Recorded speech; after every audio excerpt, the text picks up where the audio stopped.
Un excellent sabbat à tout le monde.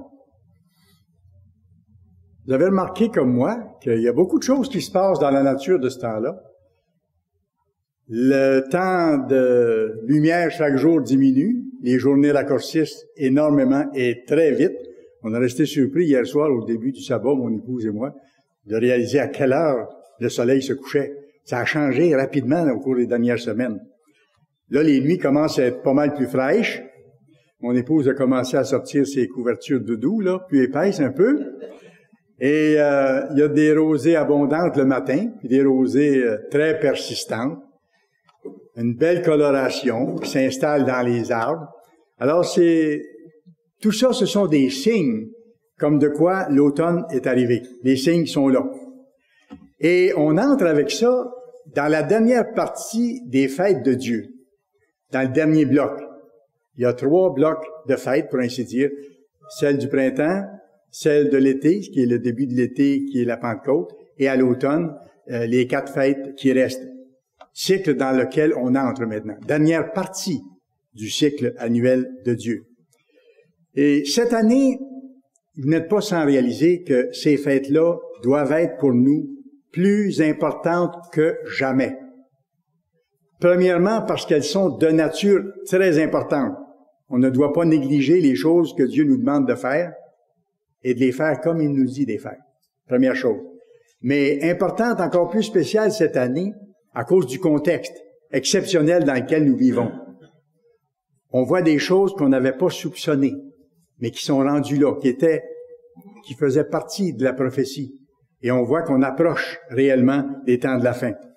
Alors, à cause de ça, chaque fois qu'on observe ces fêtes-là, maintenant, on se demande combien d'années encore avant que le Christ soit là. Avant d'abord que la grande détresse soit définitivement déclenchée, complètement déclenchée, et avant que le Christ soit là. Le temps raccourci. C'est ce que ça nous dit. Alors bientôt, on va quitter nos maisons ou nos logements pour nous rendre au lieu où Dieu a placé son nom pour la fête des tabernacles. Nous, ici, ce sera Drummondville cette année. Alors, le titre de mon sermon, et le message est en fonction de bien préparer cette fête-là pour en tirer le maximum de profit et plaire à notre Dieu. Le titre du message, préparer une fête de joie. Préparer une fête de joie. Et vous remarquerez, on va le voir tantôt dans les versets, Dieu nous commande de nous réjouir à cette fête. Parce qu'il y a de la joie à avoir. C'est la libération de l'humanité qui s'en vient. Ça annonce ça. La fin des souffrances, la fin des guerres, la fin des misères, la fin des foyers brisés, la fin de tous les abus, des martyrs qu'on voit dans les nouvelles chaque jour de plus en plus. Comprenez-vous pourquoi c'est une fête de joie? Et j'insiste dans ce sens-là, c'est que nous ne célébrons pas les fêtes pour nous-mêmes. Nous en profitons, nous y goûtons et nous nous réjouissons. Mais nous le faisons pour les autres, pour préparer la voie devant le Christ et pour nous-mêmes être prêts à aider le reste de l'humanité une fois que le Christ sera revenu. Et quand on observe la fête, c'est un geste de foi.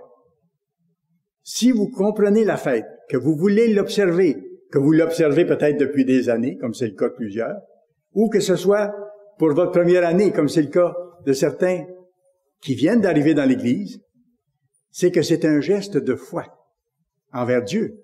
Oui, parce que vous avez vu dans sa parole que Dieu a décrété des fêtes éternellement et vous avez décidé de les observer.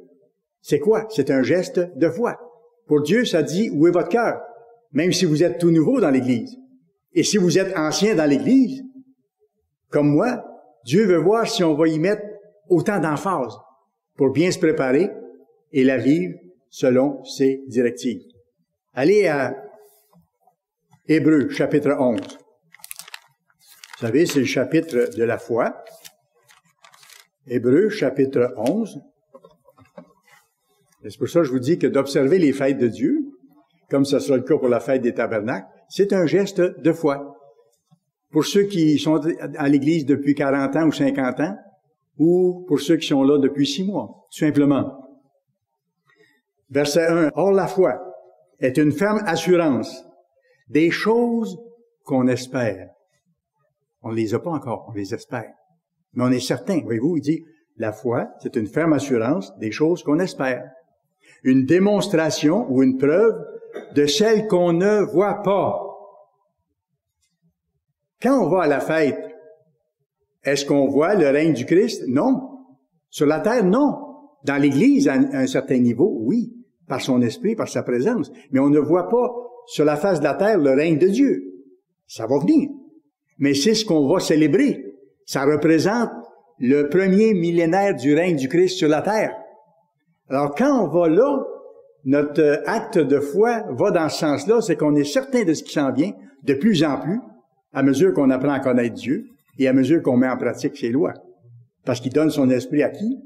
À ceux qui observent ses lois. Alors, plus on le fait, plus il nous donne de comprendre et plus il nous donne la force pour être capable de changer. Alors, ceux qui considèrent la fête des tabernacles et qui vont l'observer cette année posent un geste de foi. Et il y a un parallèle là-dedans avec Abraham. Dieu a demandé à Abraham de poser un geste de foi. Énorme. Allez au verset 8 du même chapitre 11, Hébreux. C'est par la foi qu'Abraham, lors de sa vocation, c'est-à-dire au moment où Dieu l'a appelé, c'est par la foi qu'Abraham, quand il a été appelé, a obéi et est parti pour un lieu qu'il devait recevoir en héritage et qu'il partit sans savoir où il allait. Dieu lui a pas dit tout de suite. C'est par la foi qu'il vint s'établir dans la terre promise comme dans une terre étrangère, parce que Dieu ne lui a pas donné à ce moment-là. C'était pour plus tard, au moment de la résurrection. Pour lui, c'était encore une terre étrangère. Comme nous, actuellement, sur la terre, c'est une terre étrangère. Et plus on vit selon les lois de Dieu, plus ce monde-là devient étranger pour nous. Parce qu'on ne vit plus selon ces façons-là. Alors, il dit ici, il est venu s'établir dans cette terre-là où Dieu l'a amené comme dans une terre étrangère, habitant sous des tentes. Pas dans une demeure permanente, voyez-vous. Sous des tentes, c'était temporaire. Ainsi qu'Isaac et Jacob, les co-héritiers de la même promesse. Car, verset 10, il attendait la cité qui a de solides fondements, celle dont Dieu est l'architecte et le constructeur, la nouvelle Jérusalem. Et la Jérusalem qui sera en action lorsque le Christ viendra établir bientôt son quartier général. Alors, Abraham attendait cette cité-là, il ne l'a pas vue. Mais il l'attendait, il l'a vue de loin. Et il y avait la ferme assurance que ça allait se produire. Il savait pas quand dans le temps. Nous, on a la ferme assurance aussi, parce qu'on est les descendants d'Abraham dans la foi, les enfants d'Abraham dans la foi. Il est le père des croyants. Alors, on apprend à croire les mêmes choses qu'Abraham croyait, mais qu'il n'a pas vu. Alors, c'est pour ça que je vous l'ai dit tantôt, vous allez monter à la fête sans voir le millénaire, mais vous allez le voir intérieurement, dans l'attente certaine que vous allez avoir par la force de l'Esprit. Lui sait que le royaume s'en vient et il va le faire arriver. Alors, c'est pour ça que je vous dis qu'il y a un parallèle entre ce qu'Abraham a fait lorsqu'il a été appelé et nous qui sommes appelés à notre époque. Nous continuons à vivre, en ce qui nous concerne, dans un monde étranger, mais Dieu est en train de nous amener vers un autre monde qui sera établi sur la terre après le retour de Christ et dans lequel nous aurons des rôles essentiels à jouer pour aider les gens sur la terre. Et les gens en ont tellement besoin, vous le savez comme moi. Allez dans Deutéronome maintenant, chapitre 16. Deutéronome, chapitre 16, à partir du verset 13. Tu célébreras la fête des tabernacles pendant 7 jours. C'est quelque chose. Et je me rappelle la première fois qu'on a entendu ça, qu'il fallait aller à une fête pendant 7 jours, partir de chez nous pendant 7 jours. C'est frappant, je vois des sourires, là. On a eu probablement tous la même réaction. Tu célébreras la fête des tabernacles pendant 7 jours, quand tu recueilleras le produit de ton aire et de ton pressoir. Donc, au temps de la grande récolte d'automne. C'est ça. On est rendu à l'automne, c'est le temps de la fête des tabernacles. Et regardez le commandement qu'il nous donne. Tu te réjouiras à cette fête. C'est une fête de joie.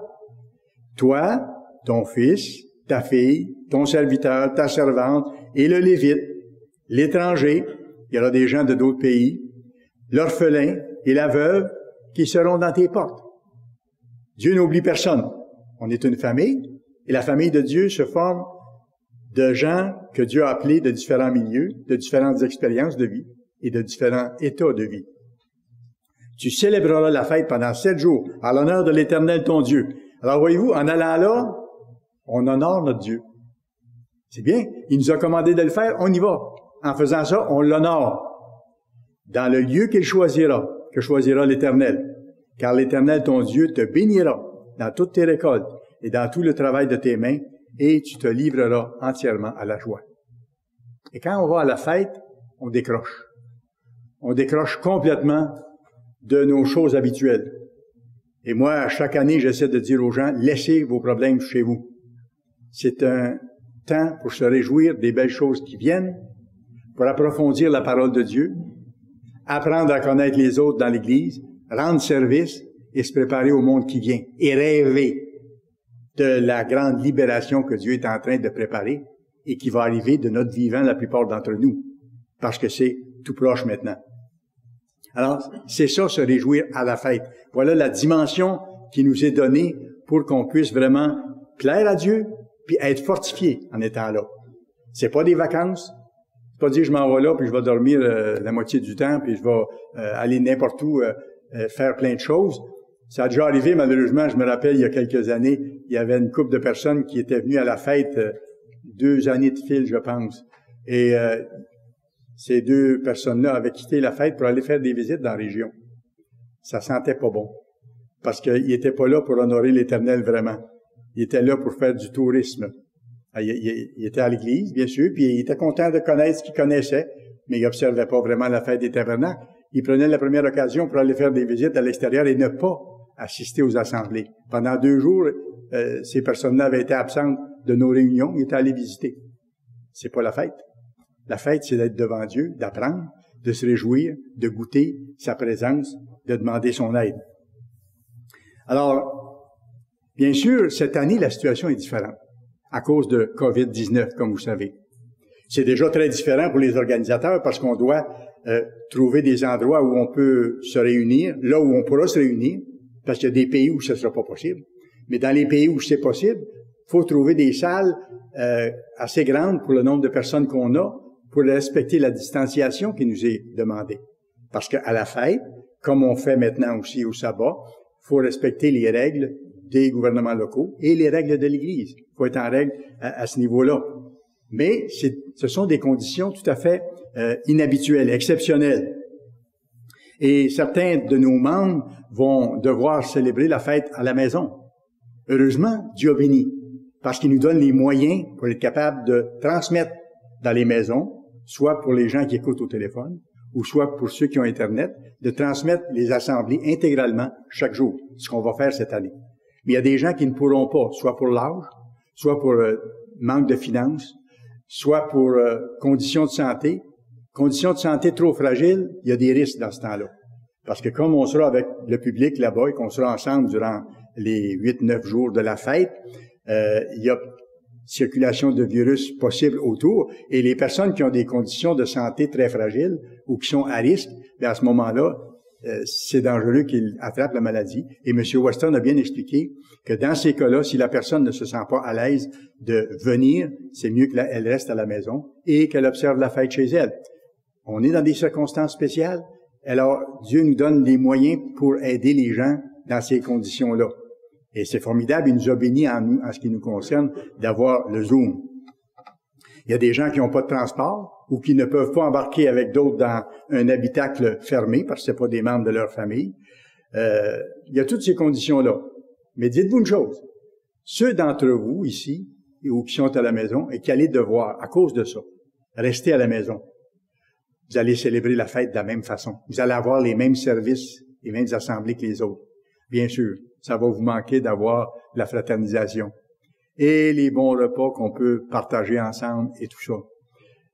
On va penser les uns aux autres, on va s'encourager le plus possible. Mais sachez une chose, dans ce contexte-là, quand vous ne pouvez pas venir à la fête, comme pour un sabbat, à cause des raisons que je vous ai données, Dieu considère ça aussi important que si vous étiez à sa fête. À ses yeux, ça a la même valeur. Alors, ne vous sentez pas en seconde classe de l'Église. Non, au contraire, vous respectez les directives qui ont été données, soit par l'Église, soit par les gouvernements locaux. Faisant ça, on se soumet aux autorités et on honore Dieu en respectant les autorités gouvernementales civiles et les autorités de l'Église. Et Dieu bénit dans ce sens-là ceux dont le cœur est avec lui pour célébrer sa fête selon ce qu'il nous montre de faire. Qu'on soit ensemble dans un lieu, comme quelques-uns d'entre nous vont être, ou qu'on soit obligé, à cause des circonstances, cette année, de rester à la maison. Dieu va bénir de la même façon parce que ce sont ses enfants et il voit le cœur de chacun. Vous savez, au cours de l'année qui s'est écoulée, je parle de l'année en comptant à partir de la fête l'année passée. Depuis la fête l'année passée, Dieu nous a donné à chacun et à chacune d'entre nous des occasions de croissance. C'est pas surprenant parce que tout ce que nous vivons, tout ce que nous expérimentons, tout ce qui nous arrive, Dieu se sert de tout ça pour nous préparer à ce qui vient, pour nous préparer à nos fonctions futures et aussi pour nous montrer les choses qu'on a à changer et pour nous donner l'encouragement quand elles se manifestent pour qu'on compte encore plus sur lui les prochaines fois. Et on a vécu ça au cours des 12 derniers mois, depuis la dernière fête. Il nous a donné des occasions de croître spirituellement et de vaincre, d'avancer dans le fait d'éliminer les faiblesses de nos vies. Il nous a nourris abondamment. Parfois, les gens me disent, « Monsieur Brochu, j'ai de la misère à lire même tout ce qui entre de l'Église. » On est dans la surabondance spirituelle, c'est vrai. Et je pourrais peut-être dire que c'est la seule époque où il y a tant que ça. Dans le passé, quand vous regardez l'histoire des églises au début du Nouveau Testament, là, quand il y avait seulement les manuscrits dans les synagogues, les gens n'avaient pas le Tomorrow's World et le Monde de demain et toutes ces choses-là pour lire à la maison. Les gens n'avaient même pas de copie personnelle de la Bible. Il fallait qu'ils aillent lire à la synagogue pour être capables de voir les textes. Alors, nous sommes vraiment bénis de façon extraordinaire. On a des sermons en quantité merveilleuse. On peut retourner sur les sites, les écouter, les réécouter pour approfondir la vérité de Dieu. C'est des choses que Dieu nous donne. On a une possibilité de faire des études bibliques très riches avec tout le matériel que Dieu nous donne, toute la littérature qui est disponible pour nous. Et en plus de ça, Dieu permet qu'on vive toutes sortes d'expériences. Des fois très enthousiasmantes et des fois décourageantes. On a de tout. Et à travers tout ça, il se manifeste pour nous aider à passer à travers si on s'accroche à lui. Il y a des périodes où on voit pas loin en avant. Il y a des périodes comme de brouillard. Et c'est là que la persévérance entre en ligne de compte. Mais au cours de l'année, vous avez tous, sans doute comme moi, vécu des périodes comme ça, où il y a eu des périodes plus sombres, où il a fallu faire preuve de ténacité et de persévérance pour tenir bon. Dieu nous a aidés aussi autrement. Dieu nous a aidés en nous montrant nos fautes et en nous corrigeant. Mais vous savez, quand Dieu corrige, et Dieu m'a corrigé cette année, Dieu m'a corrigé de différentes façons. Je vous le dirai pas, par exemple. Là-dessus, je vais pas plus loin. J'ai pas de notes, j'ai rien dans mes notes. Donc, j'arrête là. Alors, oui, Dieu m'a corrigé de différentes façons. Et on apprend tellement de façons extraordinaires. Dernièrement, j'ai appris d'une façon particulière, par exemple. Vous avez vu, là, je commence à guérir un peu mon front, là. La semaine dernière, j'avais une gale plutôt considérable qui a suscité certains commentaires de votre part. Ça a été agréable. Mais j'avais reçu un morceau de bois sur le bord du front. Dieu m'a protégé, et mon œil et ma lunette. Mais ça saignait beaucoup. Mon épouse a eu soin de moi. Mais là, j'ai appris quelque chose. Et je l'ai mis en pratique. J'ai réfléchi à ça, à ce qui s'était passé. Et vous savez quoi? J'ai demandé pardon à Dieu. Là, je vous surprends. Je le sais. Il a été blessé. Il y a un morceau de vénir, de contreplaqué qui a frappé sa tête au point de l'ensanglanter. Il a demandé pardon à Dieu. C'est pas lui qui a fait ça. Oui, c'est lui qui a fait ça. C'est moi qui ai fait ça. C'est pas Dieu. Vous savez, de qui j'ai appris ça? De M. Ames. Parce que M. Ames, quelqu'un se rappelle de ce sermon-là, je vois les signes de tête, là. C'est que M. Ames, à un moment donné, s'était blessé en allant trop rapidement, puis en faisant pas attention à quelque chose, puis il s'était blessé. Puis il dit, tout de suite après, j'ai demandé à Dieu pardon d'avoir été négligent, de pas avoir pris soin de mon corps, qui est le temple de Dieu. Vous savez, on a une responsabilité de faire attention, de ne pas se blesser. M. Ménédite en parlait de temps en temps de ça dans des sermons. Faites attention de ne pas vous blesser. Donc, soyez prudents. Et moi, quand c'est arrivé, après, j'ai pensé à ça, j'avais pas été prudent. Parce que j'avais lancé une série de chaudières par-dessus l'ouverture qu'il y avait, et j'avais pas, avant ça, fixé le morceau de contreplaqué sur le dessus. Ça s'est tout déséquilibré.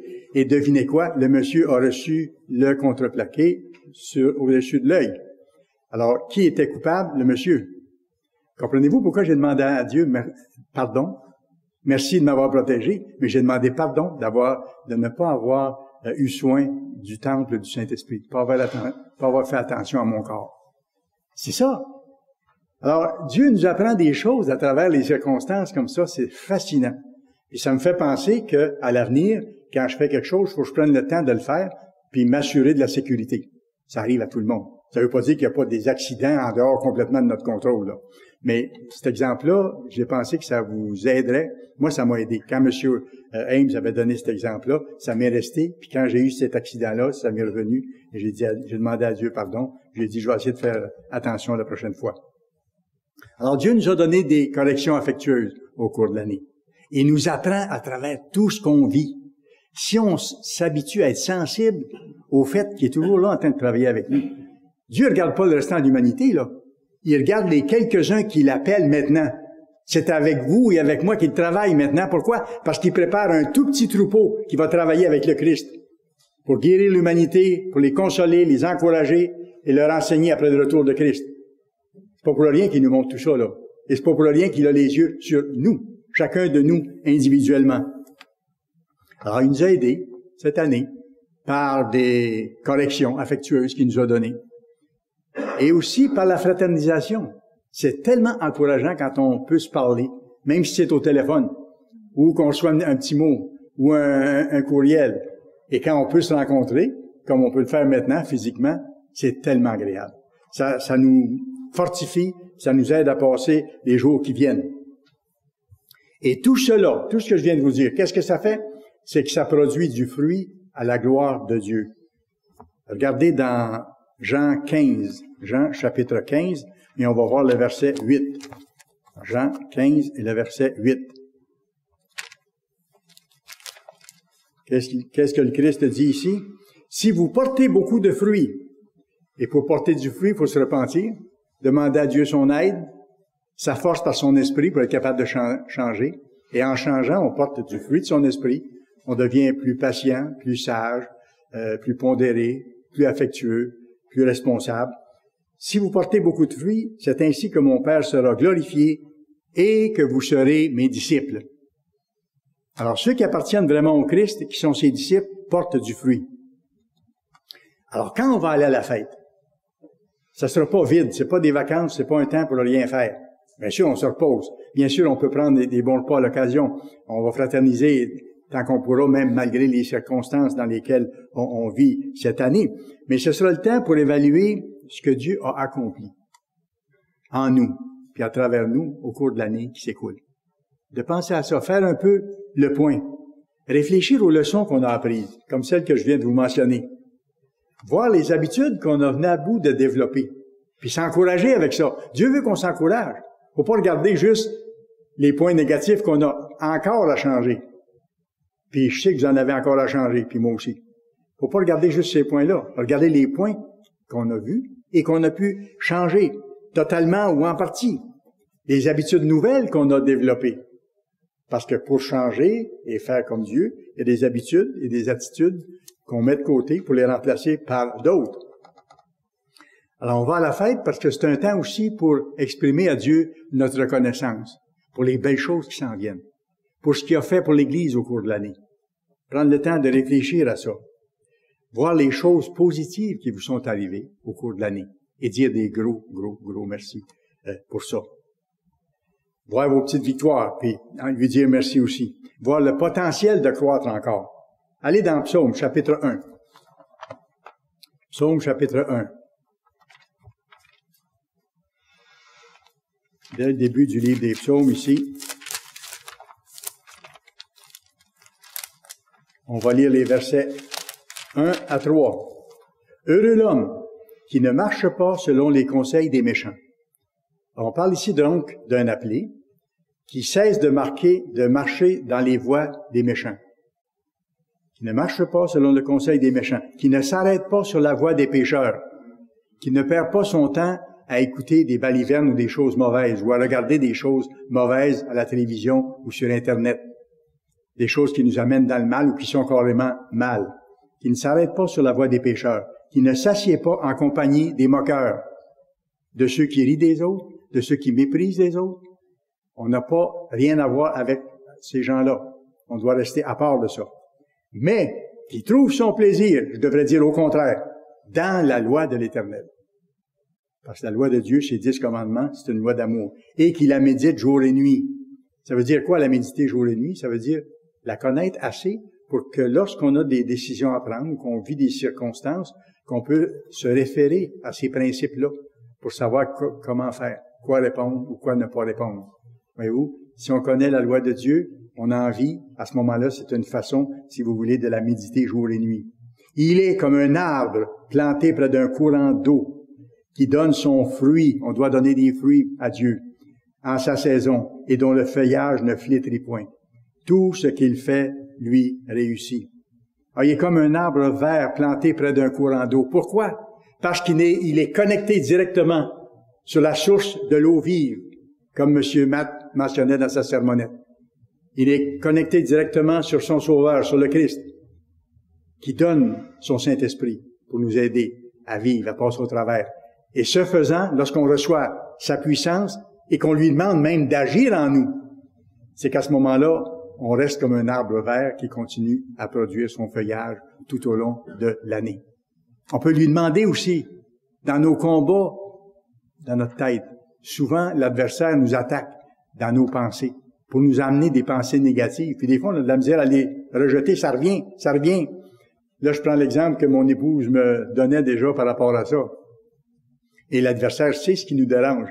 Alors, il amène juste la bonne chose qui nous dérange, qui nous amène à nous centrer là-dessus. Donc, à nous décentrer sur les choses importantes, puis à être un peu découragé parfois, ou à dire, j'y arriverai pas, c'est trop compliqué. On demande au Christ de nous aider, de lutter en nous, et il nous donne sa force. Mais on doit faire, comme mon épouse mentionnait, lors de certains de ses combats personnels dans ce sens-là, elle m'a déjà dit, Yvon, c'est comme une partie de ping-pong. Satan m'envoie cette idée-là, je la veux pas, mais ça me dérange, ça me décourage, ça me ralentit. Je la retourne, elle revient, je la retourne, elle revient. Vous avez déjà joué au ping-pong? C'est exactement ça.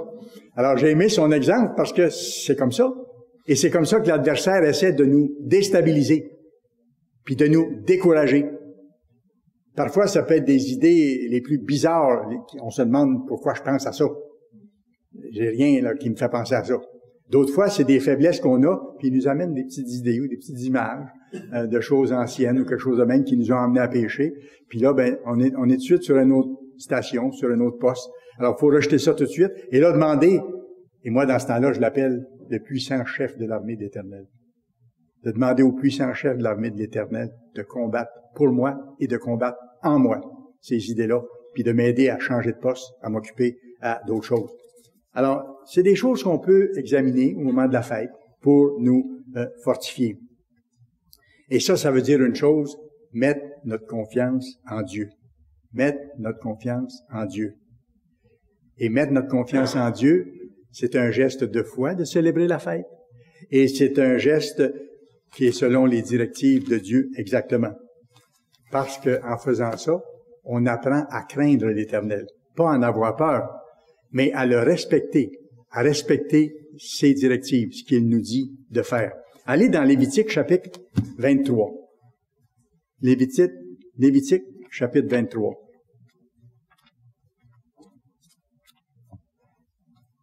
verset 39.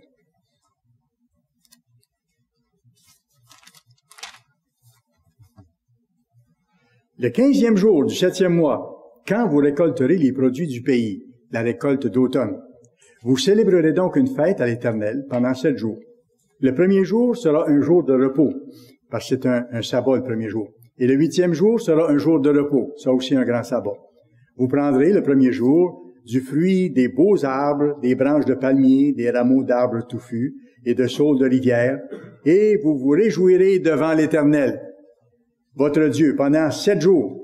Et à ce moment-là, c'est ce qu'il faisait. Il ramassait des belles branches comme ça, il se bâtissait des demeures temporaires.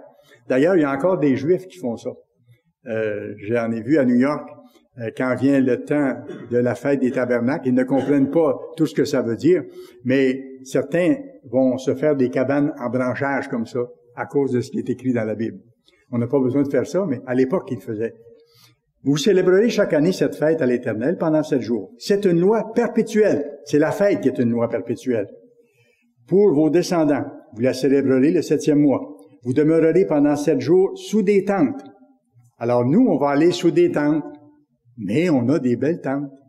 Ils appellent ça des chambres d'hôtel ou des chambres de motel. On n'a pas besoin d'amener pas de branches, là. Alors, voyez-vous, c'est le même principe. Le principe, c'est d'aller ailleurs que chez nous, dans des demeures temporaires, comme c'est mentionné ici. Sur des demeures temporaires, afin que vos descendants sachent que j'ai fait habiter sous des tentes les enfants d'Israël. Quand il les a emmenés au désert, ils ont habité sous des tentes. Alors, c'est un rappel de ça en même temps. Et c'est aussi un rappel que tout ce que nous avons est temporaire et passager. Notre vie, notre corps, notre vie actuelle, le monde autour, heureusement, il est passager. On a hâte qu'il passe. Mais tout est passager. Le permanent va venir lorsque nous aurons reçu l'immortalité, lorsque nous aurons reçu la vie éternelle. Pour le moment, c'est temporaire. Mais il faut le réaliser. Et il faut réaliser en même temps que si je connais ces choses-là, c'est pas parce que je suis plus intelligent qu'un autre, c'est parce que Dieu me l'a donné dans sa miséricorde.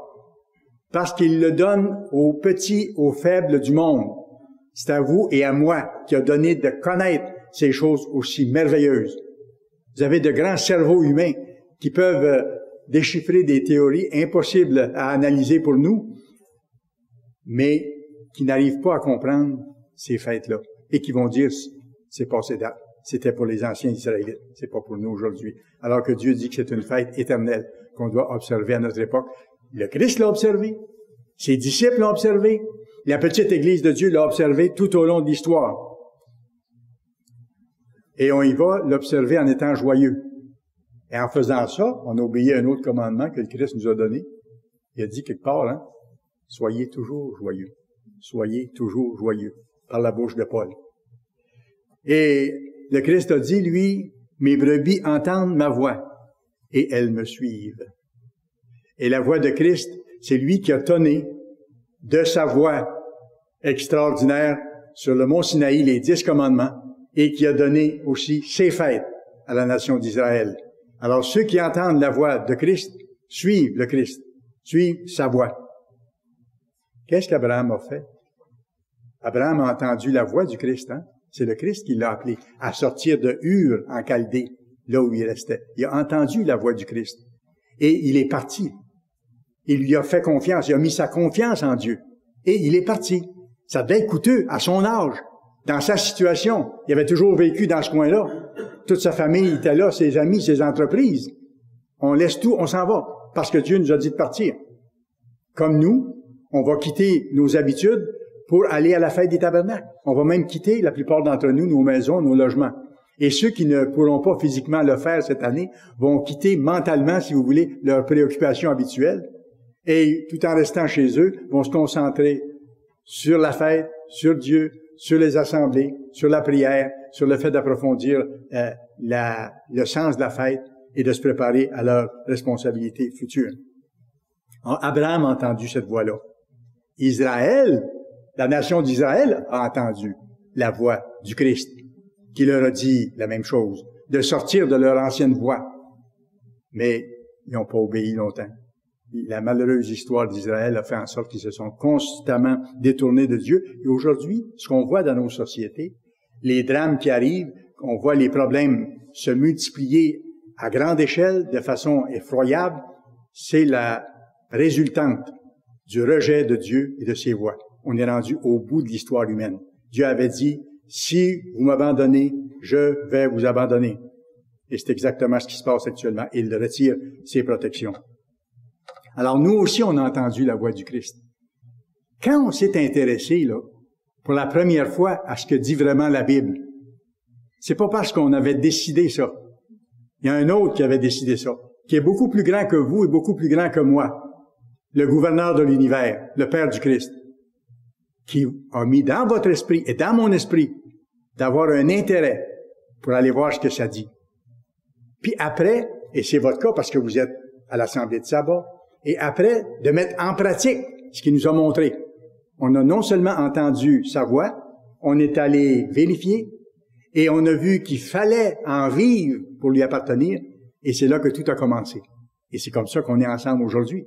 Et c'est comme ça qu'on est ensemble en train de rêver de la belle fête des tabernacles qui s'en vient. Soit ceux qui vont se réunir tous ensemble, ou ceux qui seront à la maison. Alors la fête des tabernacles nous appelle encore à continuer de sortir de nos anciennes voies. Sortir de Ur, de sortir du désert spirituel. Pourquoi? Pour aller écouter la parole de Dieu.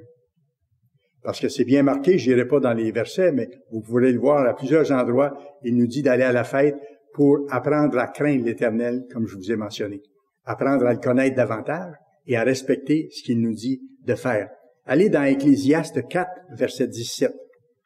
Ecclésiaste 4 et le verset 17.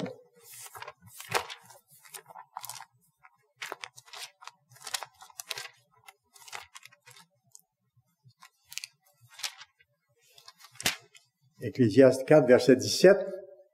Regardez ce qu'il nous dit ici quand on va dans la maison de Dieu. Et quand on va à la fête, c'est un peu comme aller devant Dieu, mais comme si on était dans sa maison d'une façon, et on est dans sa maison spirituelle, au milieu de l'Église.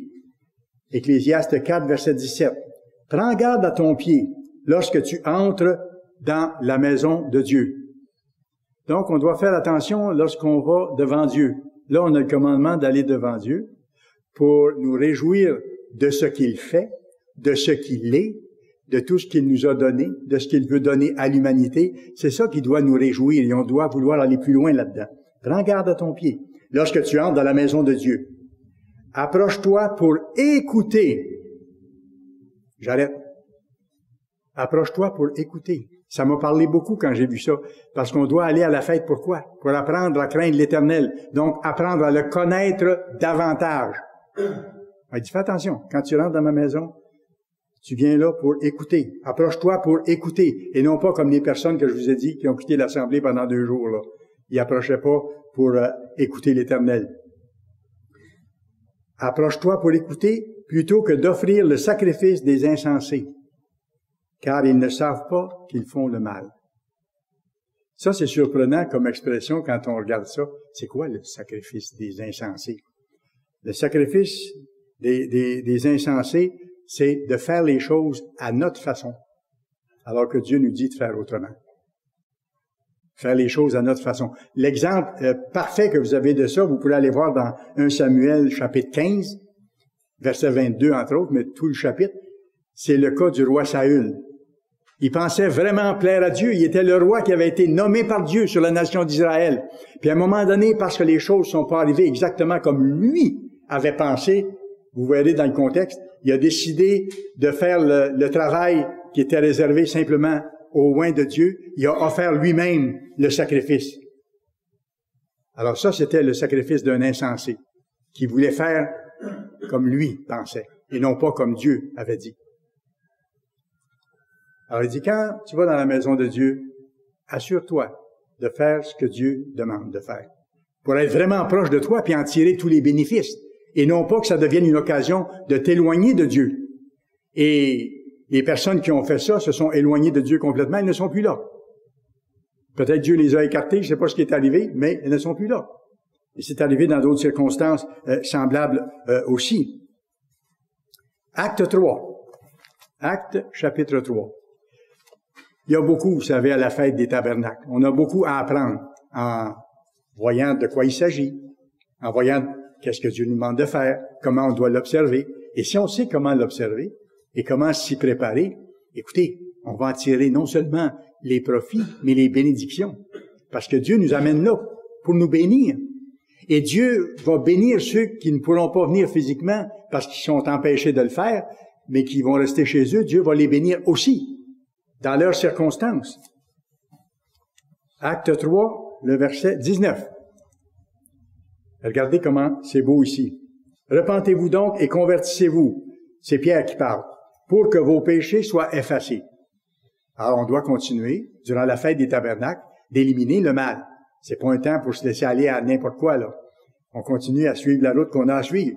On continue à se purifier. On continue, comme je disais, à vivre dans l'esprit de la fête des pains sans levain.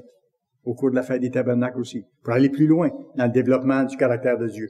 Repentez-vous donc et convertissez-vous pour que vos péchés soient effacés. Pourquoi? Verset 20. Afin que des temps de rafraîchissement viennent de la part du Seigneur. Wow! Et regardez de quoi il s'agit, ces temps de rafraîchissement. Et qu'il envoie celui qui vous est destiné, Jésus-Christ, que le ciel doit recevoir jusqu'au temps du rétablissement de toutes choses dont Dieu a parlé anciennement par la bouche de ses saints prophètes d'autrefois.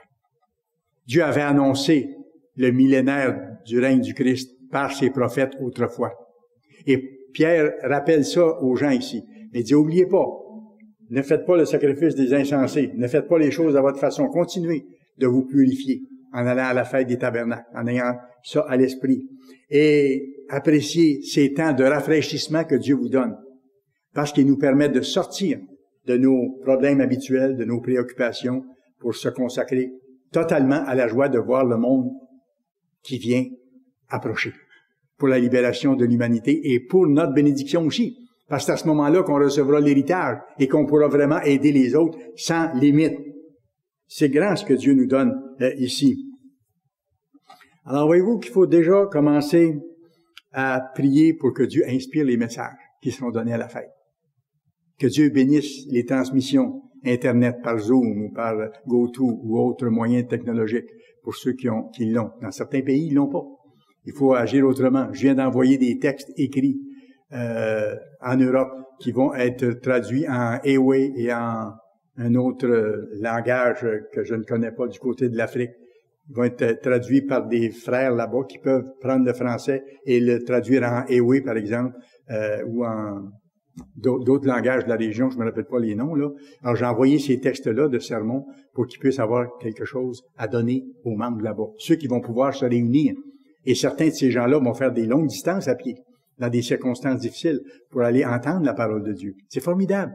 La grande œuvre de Dieu s'accomplit dans des toutes petites choses, à la grandeur de la face de la terre. C'est incroyable ce que Dieu est en train d'accomplir.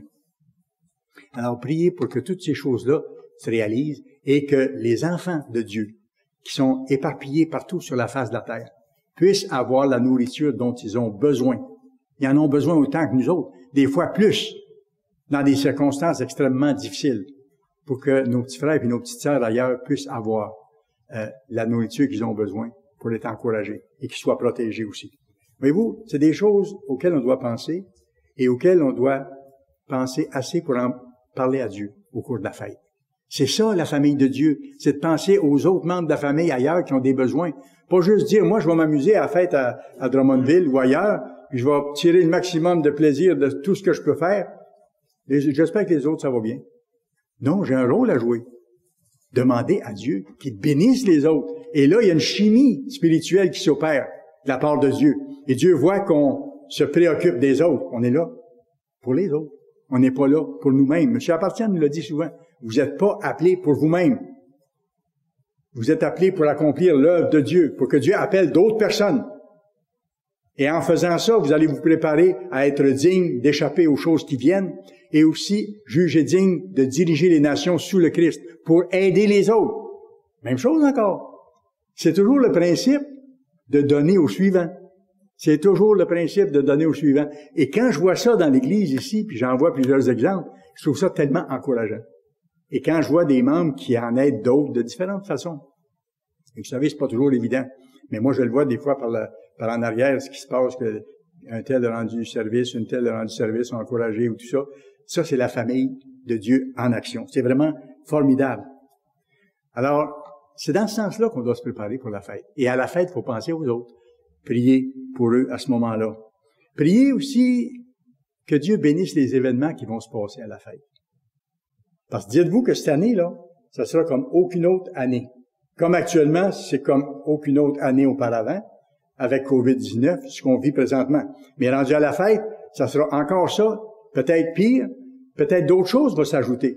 Et on aura des contraintes qu'on n'a peut-être pas imaginées. Demandons d'avance à Dieu de nous aider à travers ça. Et de nous aider à faire une fête selon son cœur, c'est-à-dire avec joie et reconnaissance. Puis à lui faire entière confiance pour aplanir tous les sentiers, pas seulement pour les petits nous à Drummondville, mais pour les autres à travers le monde. Et ceux qui sont obligés de rester chez eux seuls.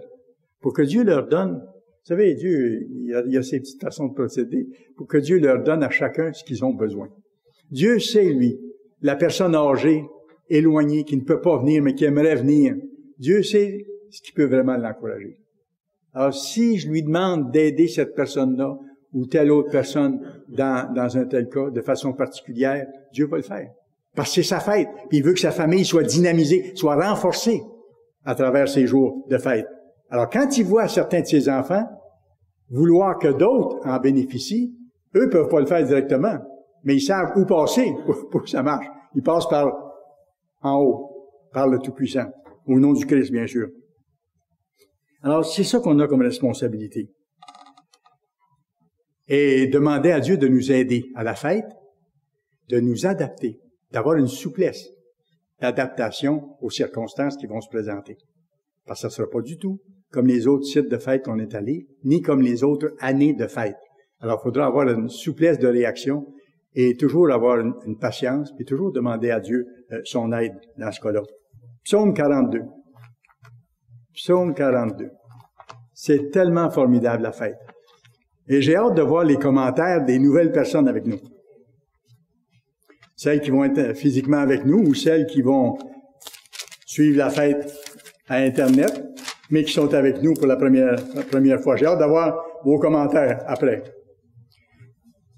Psaume 42, versets 2 et 3. Vous savez, avant la fête, là, faut que Dieu sente qu'on veut vraiment être là, qu'on y tient. Et j'espère que vous êtes à ce point, même si vous êtes nouveau. Et je pense que je l'ai senti dans les nouvelles personnes qui sont avec nous aussi, ce désir-là d'être avec Dieu, puis de comprendre davantage la soif de Dieu. Et c'est ce que l'auteur du psaume ici mentionne, et ça doit nous représenter. Comme une biche soupire après des courants d'eau. Et si vous avez déjà vu des animaux qui ont soif, de quelle façon ils réagissent. Et si vous avez déjà vu, j'ai déjà vu un film là-dessus, sur des chevreuils qui avaient soif, là, ils respirent l'air pour essayer de voir, parce que s'il y a de l'humidité dans l'air, pour être capable de suivre la source de l'humidité. Ils ont soif. Comme une biche soupire près des courants d'eau, ainsi mon âme soupire après toi, ô Dieu. Mettons-nous ça dans le cœur avant de partir pour la fête. Et demandons à Dieu de nous donner de soupirer après sa vérité. Mon âme a soif de Dieu, du Dieu vivant. Quand irai-je et paraîtrai-je devant la face de Dieu? Ça va arriver plus tard, quand Christ va revenir bientôt, bien sûr. Mais on va se présenter devant sa face à sa fête, parce que c'est sa fête et il sera présent. Même s'il n'est pas présent comme il sera présent à son retour, il est présent par son Saint-Esprit. Comme c'est sa fête, il est très présent. Et il va agir. Formidable. Alors, les appelés désirent paraître devant Dieu. Et il faut aller là, je dirais, dans une optique spéciale aussi. En réalisant qu'on est une famille. Oui, j'en ai parlé tantôt. Mais c'est pas seulement ça. On est une famille royale. Et pas seulement ça. On est la famille divine royale. C'est beaucoup. Pas pour se vanter, mais pour voir l'ampleur de l'appel. Pour qu'on soit de plus grands serviteurs encore. Parce que c'est à ce titre-là qu'on pourra se présenter devant les humains souffrants après le retour de Christ, pour les prendre dans nos bras, pour les consoler, pour les encourager, pour les bénir. C'est pas en tant qu'autorité sévère, mais en tant que pasteur, avec un âme de berger, si vous voulez, envers les autres. Alors, quand on va à la fête, on fait dans notre esprit un voyage intérieur, si vous voulez. On regarde les choses qui viennent et on aura des messages là-dessus qui vont décrire comment le monde sera lorsqu'il sera changé. C'est un voyage vers une destination précise en ce qui nous concerne parce que, premièrement, ce qui va nous arriver à la fête des trompettes, c'est d'être transformés en un instant si nous sommes encore vivants. Et si nous sommes décédés, de naître à l'immortalité, de naître dans la famille de Dieu. Et ce sera le moment aussi de recevoir notre héritage, parce qu'on est co-héritier de Christ, qui est, en passant, le propriétaire de toutes choses. Alors, on va devenir copropriétaire avec notre grand frère de tout ce qui existe. Là, ça commence à être gros, là. Ça dépasse l'imagination humaine. C'est la Bible qui nous dit, dans Romains, vous êtes co-héritier du Christ. Donc, le Christ possède toutes choses. C'est lui qui a créé toutes choses. Le Père a créé toutes choses par le Christ et pour le Christ. Et pour ses petits frères et ses petites sœurs qui vont être fidèles jusqu'au bout. Et c'est à ce moment-là qu'on recevra les récompenses aussi, selon ce qu'on aura fait avec ce qu'on sait. Si on gouvernera sur 2 villes, 5 villes, 10 villes, une région, comme la Bible dit, comme le Christ a donné dans les exemples qu'il nous a fait. Et ce sera en même temps, écoutez, ceux qui aiment faire des projets, là, hommes et femmes, les deux aiment faire toutes sortes de projets. On aura des projets extraordinaires. Parce qu'il va falloir reconstruire un monde totalement détruit. Si on pense que c'est détruit actuellement en Californie avec les feux, ou si on pense que Beyrouth est détruit actuellement avec les explosions qu'il y a eu, l'ensemble de la planète sera dans un état semblable, sinon pire. Alors, il faudra reconstruire. Reconstruire et aider les gens qui seront là, et leur montrer comment faire, les consoler. C'est ça que je vous disais tantôt, les consoler, les encourager. Parce que les gens qu'on voit dans les ruines, qui ont tout perdu, qui sont blessés, qui sont déchirés, qui n'ont plus de passé, qui n'ont plus d'avenir, ces gens-là, il y en a qui vont survivre, qui vont être là. Il faudra leur donner l'espoir, puis travailler avec eux. Mais imaginez-vous la joie que nous aurons de pouvoir les guérir, non seulement physiquement, mais émotionnellement et mentalement, pour ceux qui ont certains problèmes d'origine mentale. Tout ça, Dieu va nous donner le pouvoir de guérir ces choses-là pour aider les gens. C'est formidable. Écoutez, on est des étrangers sur la terre. On est seulement des passagers. C'est pour ça qu'on habite une tente faite en matériel dégradable, biodégradable. Après notre mort, ça s'en va. Ça retourne en poussière. C'est ça que Dieu avait dit, hein? Et tout le restant est semblable à ça aussi. Tout ce qui est matériel, tout ce qui est physique passe. Et nous, en tant que chrétiens, on est des étrangers sur la planète. On est dispersés, le petit peuple de Dieu, sur la face de la terre. On est en voyage. On passe dans ce monde éphémère pour pouvoir nous rendre à notre vraie patrie, l'immortalité, et ensuite être capable de reconstruire le monde. C'est incroyable, ce rêve-là que Dieu nous a donné, qu'on ne connaissait pas avant qu'il nous appelle, et qu'on découvre et dont on voit la beauté à mesure qu'on apprend des Écritures, à mesure qu'on apprend dans les lectures qu'on fait, à mesure qu'on apprend dans les sermons. On verra la ville sainte. Allez dans Psaume 48. On est dans Psaume 42. Allez juste un peu plus loin. Psaume 48, le verset 2 à 4. L'Éternel est grand. Il est l'objet de toutes les louanges. Ça, on le comprend, plus on apprend à le connaître et à voir ce qu'il fait. L'Éternel est grand. Il est l'objet de toutes les louanges. Dans la ville de notre Dieu, sur sa montagne sainte, son gouvernement. Belle est la colline. Joie de toute la terre, la montagne de Sion. Là, il parle de Jérusalem après le retour de Christ. Le côté septentrional, c'est la ville du grand roi. C'est de ce côté-là que le Christ aura ses quartiers généraux. Dieu, dans ses palais, est connu pour une haute retraite. C'est lui qui est le refuge de tous les habitants. C'est lui qui est le secours de tous les habitants. Maintenant, après, il intercale un verset ou deux où il nous dit ce qui va être arrivé juste un peu avant, quand le Christ va revenir. Pensez-vous que les gens vont l'accueillir avec joie? Ils vont vouloir le détruire, hein? Les rois de la terre vont se mettre ensemble pour le détruire. On voit ça dans les textes. Regardez ce qu'il dit après. « Car voici, les rois s'étaient concertés, les dirigeants de la terre avec leurs armées. Ils n'ont fait que passer ensemble. Ils ont regardé tout stupéfaits. Ils ont eu peur. Ils ont pris la fuite. Là, un tremblement les a saisis, comme la douleur d'une femme qui accouche. Ils ont été chassés comme par le vent d'Orient, qui brise les navires de Tirsis. Alors, il vient de dire, c'est tellement beau la ville où le Christ est, et il donne le côté de la ville où le Christ aura ses quartiers généraux, mais il rappelle avant ça qu'est-ce qui s'est passé, qu'est-ce qui se sera passé juste avant, quand les rois vont venir l'attaquer et qui sont détruits. Et après, il revient à ses premières pensées, au verset 9. Ce que nous avions entendu dire, nous l'avons vu dans la ville de l'Éternel des armées, dans la ville de notre Dieu, qui la fera subsister à jamais. Voyez-vous le contexte? Voyez-vous ce qui est dit ici? Il commence par décrire la Jérusalem nouvelle où le Christ sera là. Et après, il dit ce qui est arrivé juste un peu avant, quand les rois se sont ligués pour détruire le Christ. Et après, il revient, il dit, et ça nous concerne, nous, ce que nous avions entendu dire, nous l'avons vu. Alors, nous sommes ceux-là. On va dire, on avait entendu dire, les ministres de l'Église nous en ont parlé pendant des dizaines d'années au moment de la fin, que ça allait venir, que Jérusalem allait être le quartier général du Christ, mais qu'avant, au moment de son retour, les armées allaient se liguer pour le détruire, mais qu'ils allaient être éliminés, balayés. Et là, on va pouvoir dire, nous avions vu, nous avions été mis au courant. C'est ce qu'il dit au verset 9. Ce que nous avions entendu dire, nous l'avons vu dans la ville de l'Éternel des armées. La prophétie, elle est puissante. Elle est extrêmement puissante et elle est précise. Déterminez de vous réjouir à la fête de Dieu. Allez à Ésaïe, s'il vous plaît, un dernier verset, Ésaïe chapitre 61, après le livre des psaumes, Ésaïe 61. Ésaïe 61, verset 1. L'Esprit du Seigneur, l'Éternel, est sur moi. C'est le Christ qui parle ici. Et quand il parle du Seigneur, il parle de son Père. L'Esprit du Seigneur, l'Éternel, est sur moi, car l'Éternel m'a oint. Le Christ a été oint, et le nom Christ veut dire oint, oint de Dieu. Car l'Éternel m'a oint pour porter de bonnes nouvelles aux malheureux. Qu'est-ce que le Christ est venu faire la première fois? Il est venu annoncer la bonne nouvelle du monde à venir.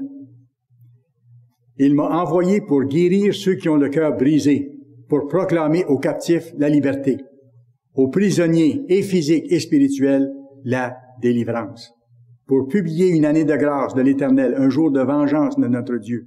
Ça, c'est la dernière année du 3 années et demie de grande détresse. Pour consoler les affligés, pour accorder aux affligés de Sion, pour leur donner un diadème au lieu de la cendre. Vous avez bien lu, il dit, au lieu de la cendre, ils sont rien et ils ont vécu des choses tellement difficiles. Mais il dit, s'ils sont fidèles, je vais leur donner un diadème. C'est une couronne. Le Christ sera roi des rois, seigneur des seigneurs. Il y aura des petits rois sous lui, vous et moi, si nous sommes fidèles. Une huile de joie au milieu du deuil. Et nous allons monter à la fête en demandant à Dieu une huile de joie. Alors qu'il y a du deuil autour partout dans le monde où nous vivons et de plus en plus. Demandons à Dieu de nous donner cette huile de joie pour lui plaire, puis être fortifié. Un vêtement de louange au lieu d'un esprit abattu. Il ne faudra pas être abattu à la fête. Être joyeux, reconnaissant, prendre du temps avec Dieu, à genoux, en réflexion, en échange avec les autres, en lecture, afin qu'on les appelle des térébins de justice, une plantation de l'Éternel pour servir à sa gloire. Et vous pourrez lire les autres versets ensuite jusqu'au verset 9. Vous allez voir tout ce qui nous attend, la reconstruction du monde qu'on aura à faire. Relever d'antiques décombres, les villes ruinées, les rebâtir et ainsi de suite. Préparer une fête de joie. Il y a des choses extraordinaires qui nous attendent, au-delà des quelques temps qui sont devant nous. Comment? En priant Dieu d'abord, la première chose. Maintenant, qu'il bénisse la préparation et la tenue de la fête pour nous, pour ceux qui ne seront pas là physiquement, en jeûnant, et on aura le privilège de jeûner ensemble dans quelques jours, à la fête des expiations, parce que c'est un jeûne commandé, et rien n'empêche qu'on jeûne à un autre moment donné aussi d'ici là, pour nous fortifier, par des études, par des lectures, et moi, ce que je vous suggère, c'est ce que M. Weston a suggéré dernièrement dans certaines de ses présentations, de lire pour la première fois ou de relire et d'étudier la brochure qui est intitulée « Votre ultime destinée ». Votre ultime destinée, justement, ça décrit ce que Dieu veut faire avec nous après le retour de Christ, ce qui nous attend. Et ça nous donne un avant-goût ou une saveur de la fête des tabernacles et de pourquoi on va à la fête.